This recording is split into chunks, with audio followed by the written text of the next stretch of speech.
It's day 9 of our Halloween 31-day countdown. In our advent calendar today, we have this little scary tree creature. It reminds me of the trees from Wizard of Oz. There he is with all of our other buddies. And then for our spooky look today, we're going real cute, casual, ghosty. I was not feeling good. That's why this video is late today. I was actually in urgent care, so this is kind of all I could put together. But look at the matching slippers, so cute.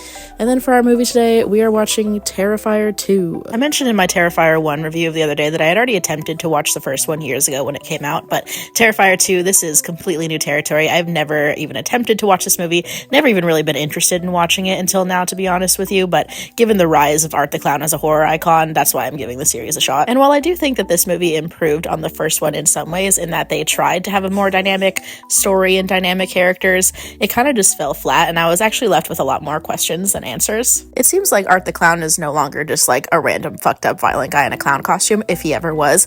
Now he's some sort of like mystical being who can kind of appear anywhere and do anything, and you can't kill him, and also he can make you have visions, he can get inside your dreams. It's kind of like they're trying to turn him into like a Freddy Krueger or a Pennywise type character, but like a super evil, fucked up version of Pennywise. That's what it was giving. I can't say I was a huge fan of the performances in this movie, particularly the mom character. She was such a bitch, but she wasn't really a good actor, so it was more annoying than it was menacing. Sienna and Jonathan and all their friends, they were just fine, I guess. Nothing too special about any of those performances. I also don't really understand why Art is targeting Sienna and all her friends and her brother. I think they tried to explain it a little bit with like their dad having some sort of premonition about him, but I was a little confused. It seemed like that was just something to try to like string together the story. It really feels like the whole point of these movies is just to watch the most violent, fucked up depictions of murder imaginable, so you can go, oh my god, gross, and everything else in between really doesn't matter. And I like gore and interesting kills as much as the next guy, but I like a little more substance in my movies. Take the Saw franchise, which I love. It's been accused of torture and gore porn before, but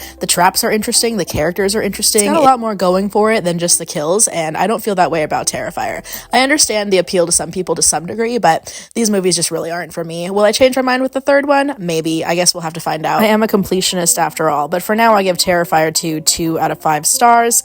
That's it for today. I'll see you tomorrow.